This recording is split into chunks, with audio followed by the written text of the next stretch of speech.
Spondylitis সম্বন্ধে আমাদের অনেক কিছু জিজ্ঞাসা থাকে। তো চলো আজকের ভিডিওর মাধ্যমে আমরা সবাই একটু জেনে নিই। আমাদের মেরুদণ্ডের সন্ধিস্থল শক্ত হয়ে যাওয়াকে বলা হয় অ্যাঙ্কাইলোসিস এবং স্পন্ডোলাইটিস কথার অর্থ কাসেরুকা বা ভার্টিব্রা। আইটিস কথার অর্থ প্রদাহ, ইনফ্লেমেশন। সুতরাং এই রোগের আক্ষরিক অর্থ থেকে এর প্রকৃত সংজ্ঞাটি পাওয়া যায়। কাসেরুকা সন্ধিস্থল ক্রমশ প্রদাহের ফলে ব্যথা সৃষ্টি হওয়াকেই এক কথায় স্পন্ডোলাইটিস বলা হয়। সাধারণত 20 থেকে 40 বছর বয়সের পুরুষ মহিলা উভয়েরই এই রোগ বেশি হয়। মধ্যবয়স্কা মহিলাদের মধ্যেও এই রোগ দেখা যায়। এই রোগের প্রকৃত কারণ সম্বন্ধে অনেক কিছুকেই ধরা হয়। এই স্থানে একটা আঘাতের ইতিহাস থাকে, আবার অনেক সময় এই রোগের একটা পারিবারিক ইতিহাসও দেখা যায়।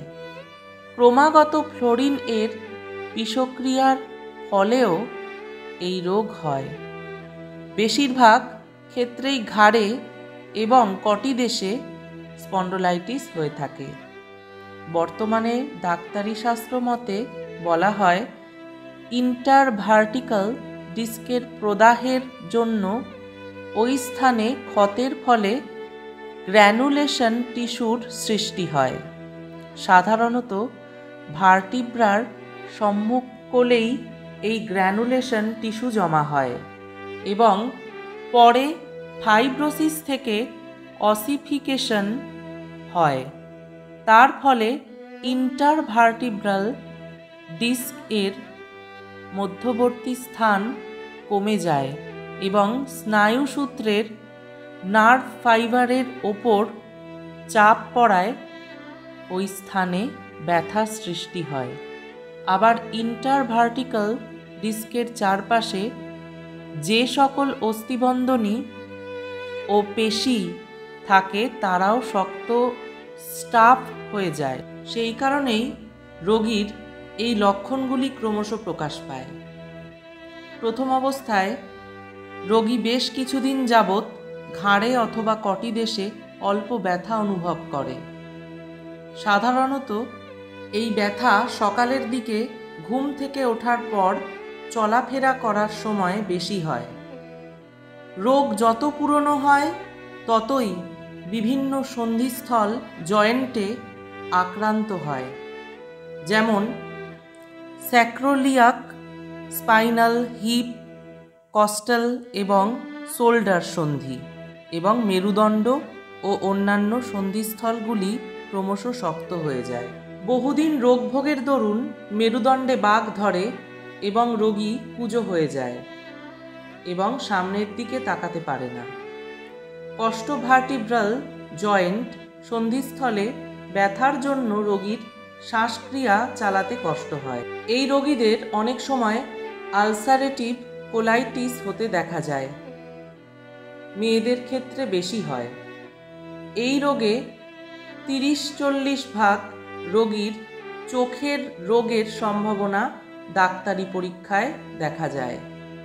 এই রোগীর রক্তে ESR বেশি থাকে। অনেক সময় রক্তাল্পতাও দেখা যায়। এক্স-রেতে ইন্টারভার্টিব্রাল ডিস্কের মধ্যবর্তী স্থান ইন্টারভার্টিব্রাল ডাইস স্পেস সংকুচিত হতে দেখা যায়। একে ব্যাম্বোস্পাইন বলে। স্পন্ডোলাইটিস রোগীর কষ্ট লাঘবের জন্য কিছু ব্যবস্থাগুলি রোগীর অবশ্য পালনীয়।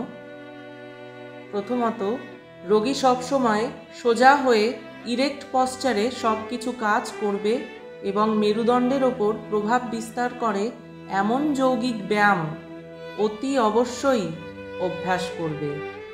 শ্বাসক্রিয়ার ব্যায়াম, ব্রেথিং এক্সারসাইজ করাও অত্যন্ত আবশ্যক। পাতলা বালিশে অথবা বালিশ ছাড়াই উপুড় হয়ে শোবে। যদি এই অবস্থায় শোয়া বা শয়ন করা সম্ভব না হয় তাহলে চিত হয়ে ঘুমোবে। ডাক্তারের পরামর্শ মতো ঘাড়ে কলার অথবা কোমরে বেল্ট ব্যবহার করা যেতে পারে। সব সময় ধীরে চলাফেরা করবে।